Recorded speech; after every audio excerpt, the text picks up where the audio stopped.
मुकम्मल सुनने के लिए तैयार हैं? दोनों हाथ उठाइए इंशाअल्लाह। ध्यान दीजिएगा, बिल्कुल आखिरी पैगाम आपको सुना रहा हूँ, आपके जलसे को खत्म कर रहा हूँ। मसलक के नाम पर झगड़ा मत कीजिएगा। अल्लाह के रसूल ने कहा कि सबके पीछे नमाज हो जाती है। वो अगर बुरा है तो उसका अमल उसके साथ, वो अच्छा है तो उसका अमल उसके साथ। आपको अगर बरेलवी की मस्जिद मिले, बरेलवी के पीछे नमाज पढ़ लीजिए। हनफी की मस्जिद मिले, पढ़ लीजिए, चाहे आप सलफी हो। सलफी की मस्जिद मिले, नमाज पढ़ लीजिए। नमाज सबके पीछे हो जाती है, उसका अमल उसके साथ, हमारा अमल हमारे साथ। हम अपने नबी की ज़बान को सच्चा समझते हैं, अपने इमाम से बढ़कर हमारे नबी की ज़बान सच्ची है। अगर हमारा इमाम बोले नमाज नहीं होगी तो इमाम को भाड़ में डालिए। हमारे नबी ने कहा कि नमाज हो जाएगी। इमाम हमारे नबी इमामुल अंबिया है, ये तो इमाम दो कौड़ी का आदमी है। जरा ध्यान रखिएगा, मिसाल दे रहा हूँ, जल्दी से पैगाम को खत्म कर रहा हूँ। मस्जिद में नमाज पढ़ने के लिए आया हनफी, उसने जोर से आमीन कहा, इसने आहिस्ता से आमीन कहा। नमाज के बाद हाथ पकड़ लिया। तुमने जोर से आमीन क्यों नहीं कहा? भाई मैं आहिस्ते वाली हदीस पर अमल कर रहा हूँ। क्या तुमने जोर से आमीन क्यों नहीं कहा? इसने उसको घूसा मारा, उसने इसको घूसा मारा। हनफी उसको बचाने के लिए आ गए, सलफी उनको बचाने के लिए आए। दो मोहल्ले वाले लड़ गए। कांधला का वाकया है, ये मुल्क आजाद नहीं हुआ है, अंग्रेज की अदालत नहीं, एक ही मुसलमान का दो फिरके का मसला। अंग्रेज को 5 मिनट तक समझ में नहीं आया कि ये आमीन किसका नाम है। जमीन का नाम है, मकान का नाम है, दुकान का नाम है, अपने का नाम है, गैर का नाम है, किसका नाम है। जब वकीलों ने बहस किया तब अंग्रेज को समझ में आया कि वो आमीन। उसने जो जजमेंट लिखा वो मैं आपको सुनाने के लिए जा रहा हूं। उसने जजमेंट में ये लिखा, आमीन की 3 किस्में हैं। एक है आमीन बिस्सिर, आहिस्ता से आमीन कहना, ये भी हदीस से साबित है। एक है आमीन बिलजहर, जोर से आमीन कहना, ये भी हदीस से साबित है। एक है आमीन बिशर, फितना उठाने के लिए आमीन कहना, ये हदीस से साबित नहीं है। हनफी भी गुनहगार, सलफी भी गुनहगार। तीसरी मिसाल ला रहा हूं, बहुत ध्यान से सुनिएगा।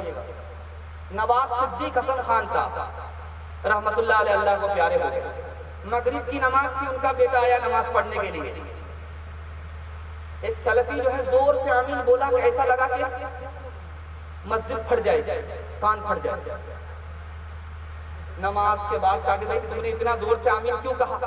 तो हदीस से साबित है। एक तमाचा खींच करके मारा। हदीस से जोर से आमीन साबित है, लेकिन आमीन की आजान कहां से साबित है?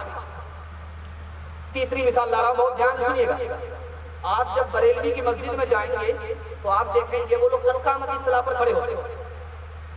इकामत होती है, हय्या अला सलाह जब होता है तब वो खड़े होते हैं। इकामती सलाह जब होती है तब वो खड़े होते हैं।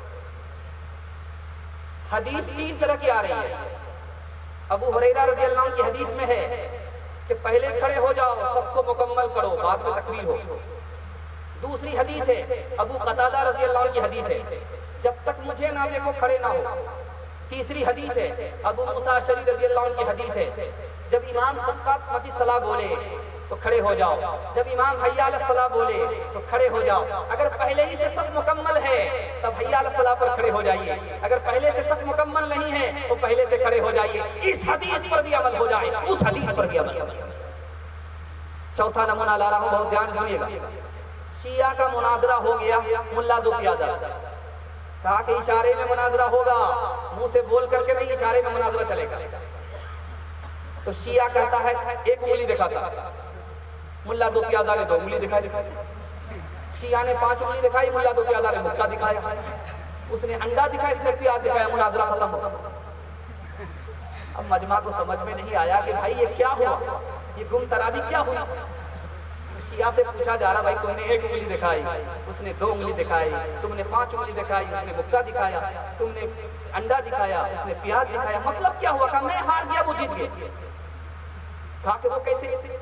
कहा मैंने 1 उंगली दिखाई है, खुदा को मानना पड़ेगा। उसने 2 उंगली दिखाई, सिर्फ खुदा को मानने से काम नहीं चलेगा, उसके नबी को भी मानना पड़ेगा। मैंने जब 5 उंगली दिखाई, हसन हुसैन अली फातिमा मोहम्मद सबको अलग अलग मानना पड़ेगा। उसने मुक्का दिखाया, ये सब अलग नहीं है, सब एक। जब मैंने अंडा दिखाया तो मतलब ये था कि ये दुनिया अंडे की तरह गोल है। उसने प्याज दिखाया, अंडे की तरह नहीं है, छिलके पर छिलका है, छिलके पर छिलका है, जमीन पर जमीन है, जमीन पर जमीन है, आसमान पर आसमान है, आसमान पर आसमान। वो जीत गया, मैं हार गया। अब मुल्ला दो प्याजा से पूछा जा रहा कि हुजूर उसने उंगली दिखाई, आपने 2 उंगली दिखाई, इसका क्या मतलब था? तो मुल्ला दो प्याजा ने कहा कि वो जब उसने 1 उंगली दिखाई तो मैंने समझा कि वो मेरी 1 आंख फोड़ेगा। कहा कि बेटा तुम्हारी दोनों आंख फोड़ दो। जब उसने 5 उंगली दिखाई तो मैंने सोचा तमाचा मारेगा। मैंने कहा बेटा तू तमाचा मारेगा, इससे पहले मैं घुसा मारूंगा। उसने जब अंडा दिखाया तो मैंने सोचा डंडा बता रहा है, तेरे अंडे को प्याज में तल करके खा जाओ। कादियानी का मुनाजरा हो गया किसी मुसलमान से। कादियानी कहता है कि ईसा अलैहिस्सलाम अफजल है, मोहम्मद अफजल नहीं।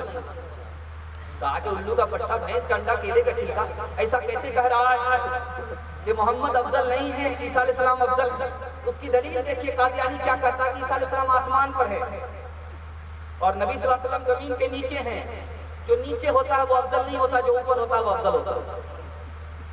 कहा कि और कोई दलील है बताओ?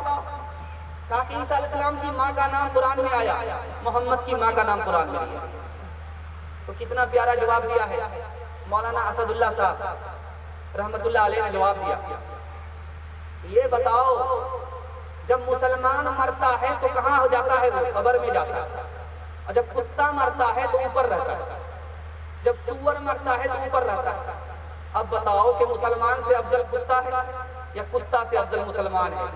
तो मौलाना असदुल्लाह साहब ने कहा मेरा ईमान है मिर्जा गुलाम अहमद कादियानी से बेहतर कुत्ता है मिर्जा गुलाम अहमद कादियानी। कब्र के नीचे है, कुत्ता ऊपर है, कुत्ता मिर्जा गुलाम अहमद कादियानी से बेहतर है। एक बड़ा प्यारा नमूना आपकी खिदमत में लेकर के आ रहा हूं, इसको बहुत ध्यान से सुनिएगा, आपका जलसा खत्म हो रहा है। हमारा 3 जगह पर इख्तिलाफ होता है। ये मेरे इलाके का है, वो उसके इलाके का है। ये पहला इख्तिलाफ होता है। दूसरा इख्तिलाफ होता है कि ये मेरे खानदान का है, ये उसके खानदान का। तीसरा इख्तिलाफ होता है ये मेरे मसलक का है, वो उसके मसलक का। याद रखिए, आपको इस वक्त मसलक को नहीं देखना है, कलमे को देखना है। इस वक्त मसलक को नहीं देखना है बल्कि मिल्लत को देखना है। इस वक्त मसलक को नहीं देखना है, इत्तिफाक को देखना है। इस वक्त ये देखना है कि सारी दुनिया आपकी दुश्मनी में जमा हो गई है। अगर अकल का नाखून नहीं लेंगे तो इस दुनिया में इज्जत के साथ जीने का मौका भी नसीब नहीं होगा। इंशाअल्लाह मसलक की इख्तिलाफ से निकलेंगे, हाथ उठाइए इंशाअल्लाह। मनफाअत एक है इस कौम की, नुक़सान भी एक ही, सब का नबी दीन भी ईमान भी, हरम पाक भी, अल्लाह भी, कुरान भी। क्या बड़ी बात थी होते जो मुसलमान भी, क्या बड़ी बात थी होते जो मुसलमान भी। जलसा खत्म हो गया है, दुआ करके जाइए। सिर्फ 3 मिनट की दुआ होगी। दुआ थोड़ी देर के लिए मजमरी का सिला। आपसे मैं 3 वादे लूंगा इस जलसे को कामयाब करने के लिए, और आपसे मैं 3 वादे लूंगा, आपके घर से कभी मुसीबत नहीं आएगी, आफत नहीं आएगी। आप 3 काम छोड़ देंगे। हाथ उठाइए इंशाअल्लाह। अल्लाह की इबादत करेंगे इंशाअल्लाह, रसूलुल्लाह की इताअत करेंगे इंशाअल्लाह, मखलूक की खिदमत करेंगे इंशाअल्लाह। और 3 काम छोड़ दीजिए, आपके घर कभी आफत नहीं आएगी। 1000 झाड़ फूक करा लीजिए, 1000 तावीज ले लीजिए, फायदा नहीं होगा। जब तक आप 3 काम नहीं छोड़ेंगे कोई फायदा नहीं होगा। तावीज से भी फायदा नहीं होगा, झाड़ फूक से भी कोई फायदा नहीं होगा। बल्कि मक्का में जाकर के भी दुआ करेंगे, दुआ कबूल नहीं होगी। किसी भी आदमी से दुआ कराइए, दुआ कबूल नहीं होगी। सारी मुसीबत की जड़ 3 है। आप गुनाह छोड़ दीजिए, इंशाअल्लाह छोड़ देंगे।